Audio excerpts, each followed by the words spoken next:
আসসালামু আলাইকুম রহমতুল্লাহি অবরকাতুহ। সম্মানিত দর্শক, বাংলাদেশের রাজনীতি আর এখন রাজপথে নেই এবং রাজনীতিবিদদের হাতেও এখন আর রাজনীতি নেই। পুরো যে পরিবেশ এবং পরিস্থিতি, এটি রাজনীতিবিদদের জন্য এতটা প্রতিকূলে চলে গেছে। এখন কেউ যদি বলে যে আমি রাজনীতি করি, যদি আওয়ামী লীগ হয় তারা বলবে যে এরা তো স্বৈরাচারের দোসর হবে না। যদি জামাত হয় তাহলে বলবে যে এরা তো রাজাকার আলবদরের দল, মুক্তিযুদ্ধের বিরোধিতাকারীর দল হবে না।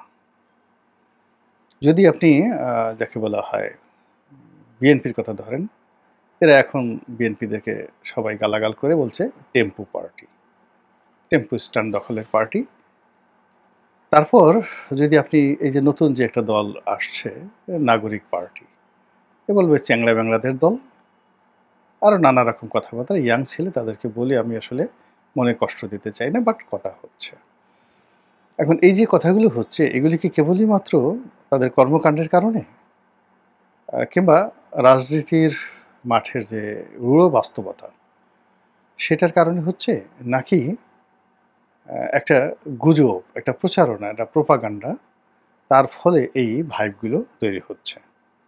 বাস্তবতা হলো যে আমাদের সামাজিক মাধ্যম এখন গণমাধ্যমের উপর প্রাধান্য বিস্তার করছে। আগে একটা ভালো পত্রিকাতে, সেটা নিউ ইয়র্ক টাইমস বলেন কিংবা আল জাজিরা বলেন, সিএনএন বলেন, বাংলাদেশের যে সকল ভালো ভালো গণমাধ্যম রয়েছে সেখানে বলেন, বাংলাদেশ প্রতিদিন বলেন, প্রথম আলো বলেন, এরকম একটা পত্রিকাটা নিউজ এলে কিংবা সময় টেলিভিশনে একটা ভালো প্রতিবেদন ছাপা হলে সারা বাংলাদেশে তোলপাড় পড়ে যেত। কিন্তু এখন বাস্তবতা হলো যে যদি সামাজিক মাধ্যমে কোনো একটা গুজব ছড়িয়ে পড়ে ফেসবুক এবং সেটা ভাইরাল হয়ে যায়, ইউটিউবে কোনো একটা কন্টেন্ট যদি ভাইরাল হয়ে যায়, তাহলে ওটাকে মোকাবেলা করার ক্ষমতা এই বাংলায় এখন কোনো গণমাধ্যমের নেই এবং যাকে বলা হয় এখানে কোনো প্রশাসনের নেই। এবং এই ভাইরালের কাছে, সামাজিক মাধ্যমের যে ভাইরাল যে খবরাখবর, তার কাছে পুরো রাষ্ট্রযন্ত্র রীতিমতো অচল। বাংলাদেশের একসময়ের প্রভাবশালী পত্রিকা এখন বোধহয় সার্কুলেশনে দ্বিতীয় অবস্থানে আছে প্রথম আলো, ১ নম্বর আছে বাংলাদেশ প্রতিদিন, ২ নম্বরে আছে প্রথম আলো। তো সেই প্রথম আলো ২ নম্বরে থাকলেও এদেরকে প্রভাবশালী মনে করা হয়। তারা জ্ঞান বিজ্ঞানের একটা যাকে বলা হয় শ্রেণীকে রিপ্রেজেন্ট করেন। তাদের সঙ্গে ভারতের একটা ভালো সম্পর্ক আছে। বাংলাদেশে এই মুহূর্তে যারা সরকার চালাচ্ছেন তাদের একটা বিরাট অংশ প্রথম আলোর বাই প্রোডাক্ট হিসেবে মনে করা হয়। তো এরকম একটা প্রভাবশালী পত্রিকা প্রথম আলো এবং তাদের সহযোগী ডেইলি স্টার, এদেরও সার্কুলেশন বাংলা পত্রিকার সঙ্গে তো তুলনাই করা যাবে না। ইংরেজি পত্রিকার মধ্যে হয়তো তারা নাম্বার 1, ৮-১০ হাজার হয়তো তাদের সার্কুলেশন, কিন্তু ইংরেজি পত্রিকা হিসেবে ১০,০০০ সার্কুলেশন অনেক গুরুত্বপূর্ণ বিষয়। এখন এই সকল পত্রিকাগুলো কিন্তু এখন তাদের অস্তিত্ব রক্ষার জন্য ইউটিউবের উপর নির্ভর করতে হচ্ছে, ফেসবুকের উপর নির্ভর করতে হচ্ছে এবং তাদের একটা নিউজ যদি ফেসবুক বা ইউটিউবে ভাইরাল হয়, ওই দিন এই সকল পত্রিকা এসে আনন্দের বন্যা বয়ে যায়। এখন বাস্তবতা হলো যে ইউটিউবে বা ফেসবুকে প্রথম আলোর একটা নিউজ ভাইরাল হয়, তো সেখানে কতজন লোক দেখে? তাদের একটা ভাইরাল নিউজ ১ লাখ, ১.৫ লাখ, ২ লাখ, ৩ লাখ লোকের বেশি দেখে না। কিন্তু আমাদের এই সমাজে হিরো আলমের পর্যায়ে যারা রয়েছেন সামাজিক মাধ্যম ব্যক্তিত্ব, তাদের একেকটা বক্তব্য 1 মিলিয়ন ভিউ হয়ে যায়। কিংবা যেকোনো একটা সামাজিক কনটেন্ট, যেমন দেখা গেল বরিশালের আঞ্চলিক ভাষায় কয়েকজন ইয়াং মানুষ একটা যাকে বলে কনটেন্ট তৈরি করেন। আঞ্চলিক ভাষায় কথাবার্তা বলেন। তাদের চেহারা সুরত দেখলেই মনে হবে তারা বরিশালের নিম্ন মধ্যবিত্ত পরিবারের সন্তান সবাই। তো তারা এই সাম্প্রতিক আমলের একটা রাজনীতি নিয়ে ছোট্ট একটা কনটেন্ট করেছেন এবং সেই কনটেন্টে শুরুটাতে তারা একটা গান গেয়েছেন এবং ৩০-৩৫ সেকেন্ডের একটা ক্যাটওয়াক হেঁটেছেন। তো বর্তমান রাজনীতিকে ব্যঙ্গ করে। এবং এটা এত ভাইরাল হয়ে পড়েছে যে এটা নিয়ে মূলধারার গণমাধ্যমগুলো, মানে সেখানে টেলিভিশনগুলো, সংবাদপত্রগুলো সিরিজ অফ রিপোর্ট তারা প্রকাশ করেছে এই কন্টেন্টটির উপরে, যে এইভাবে তিনি হেঁটেছেন। মানে স্পষ্টত এখানে কয়েকজন, কেউ হয়তো ছাত্রলীগের সাদ্দামকে ইন্ডিকেট করেছে, কেউ হয়তো হাসনাতকে ইন্ডিকেট করেছে, কেউ সার্জিসকে ইন্ডিকেট করেছে। মানে ওরা যেভাবে হেঁটেছে ক্যাটওয়াক করে আর যে কথাগুলো বলেছে, সেই কথাগুলো দেখা গেল যে এই যে এখন হঠাৎ হঠাৎ করে নতুন নতুন যে রাজনৈতিক দল হচ্ছে, বিভিন্ন জায়গা থেকে তারা চাঁদা নিচ্ছে, বিকাশে টাকা নিচ্ছে, তারপরে নিজেরা মারধর করছে এবং তারা মার খাচ্ছে, নিজেরা মারধর করছে এবং পাবলিকের হাতে অনেক জায়গায় তারা মার খেয়েছে এবং খাচ্ছে। এবং এরা মানুষের যাকে বলা হয় অপমান, জুতো পিটা, এগুলোর মানে খেয়েই তারা সফলতা মনে করেন যে পর্যায়ে পৌঁছে গেছেন, এবং তারা খুব গর্ব অনুভব করেন যে আমরা এই রাজনীতি করতে গিয়ে মার খেয়েছি, আমাকে পিটনি দিয়েছে, আমাকে জুতোর বাড়ি দিয়েছে, আমাকে মেরে পুরো শুয়ে ফেলছে। এই কথা বলে তারা এক ধরনের তৃপ্তি পান, এবং তাদের এই কথা শুনে আমাদের মূলধারার গণমাধ্যম যারা লোকজন রয়েছে অনেক দিন ধরেই আমরা কিন্তু বিরক্ত যে এটা রাজনীতির স্ট্যান্ডার্ড হতে পারে না। বা এখন যারা রাজনীতির জন্য নিত্য নতুন দল করছেন তাদের সবাইকে দেখেই আমাদের মেজাজ গরম হচ্ছে, হাসিও পাচ্ছে না, ভীষণ রকম মেজাজ গরম হচ্ছে, বিরক্ত হচ্ছে। তো সেই বিরক্তিটি আমরা কেউ মানে মূলধারার গণমাধ্যমে লিখেছি কিন্তু তুলে ধরতে পারিনি বা লোকজন অ্যাকসেপ্ট করেনি।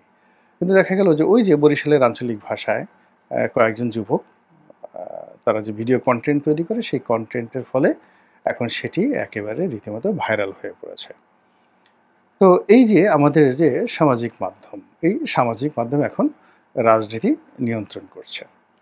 এই রাজনীতি নিয়ন্ত্রণ করতে গিয়ে কোনো ইউটিউবার, সেটা ফ্রান্সে বসে পিনাকি হোক বা আমেরিকাতে বসে কনক সরোয়ার হোক, কিংবা বাংলাদেশে এসে বসে আমরা যারা করছি, যাই বলি না কেন, আমাদের এই বক্তব্য মানুষের মধ্যে সেই এতটা যাকে বলা হয় আলোড়ন সৃষ্টি করে, প্রভাবিত করে, যা কিনা মূলধারার গণমাধ্যমের যে মতামত, সেই মতামতটাকেও তার মানে প্রাধান্য করে। অর্থাৎ আমাদের বক্তব্য নিয়ে দেখা গেল মূলধারার গণমাধ্যম তারা রিপোর্ট করে, এবং সেই রিপোর্ট করে তাদের জনপ্রিয়তা ধরে রাখতে হয়, তাদের ভিউ ধরে রাখতে হয়, এবং তাদের পাঠককে ধরে রাখতে হয়।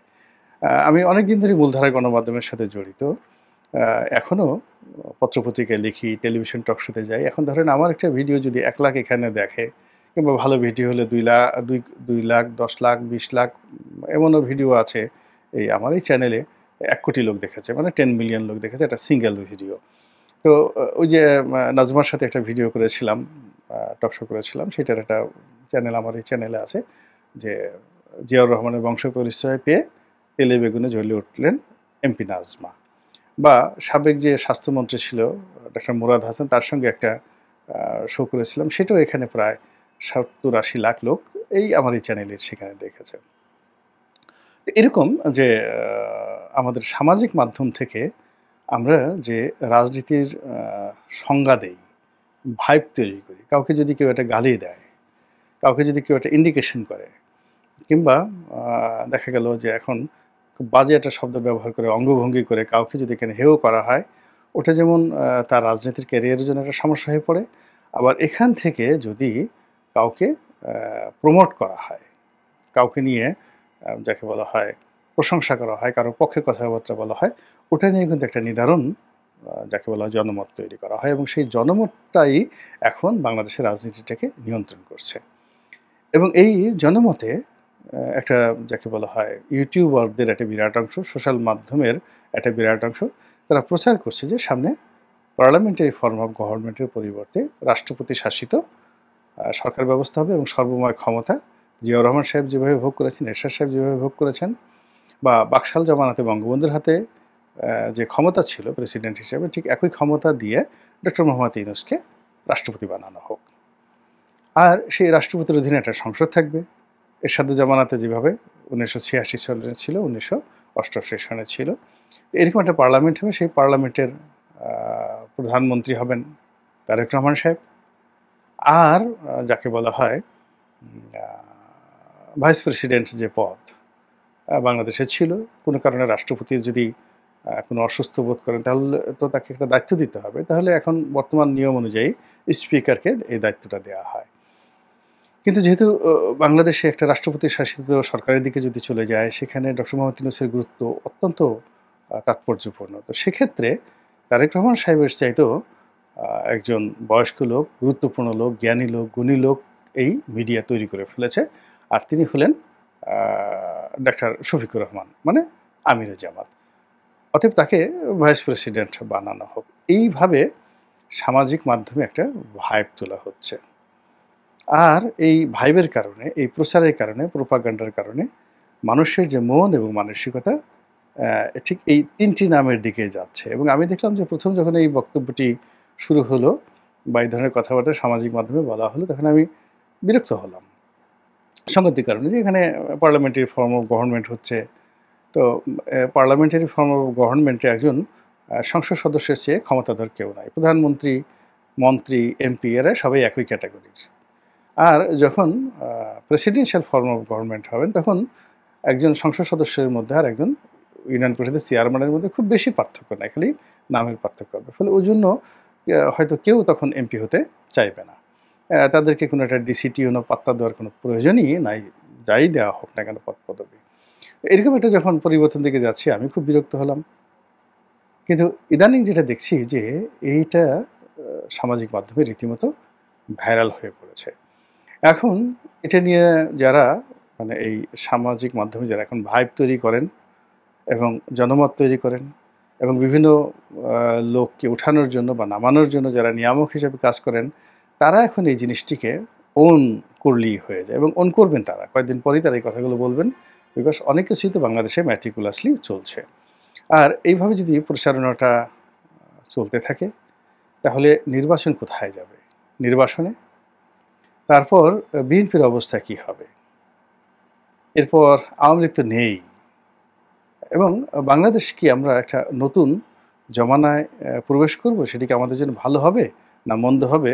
এটা সময় বলে দেবে। মহান আল্লাহ আমাদের সবাইকে হেদায়েত দান করুন এবং হেফাজত করুন। আসসালামু আলাইকুম ওয়া রাহমাতুল্লাহি ওয়া বারাকাতুহু।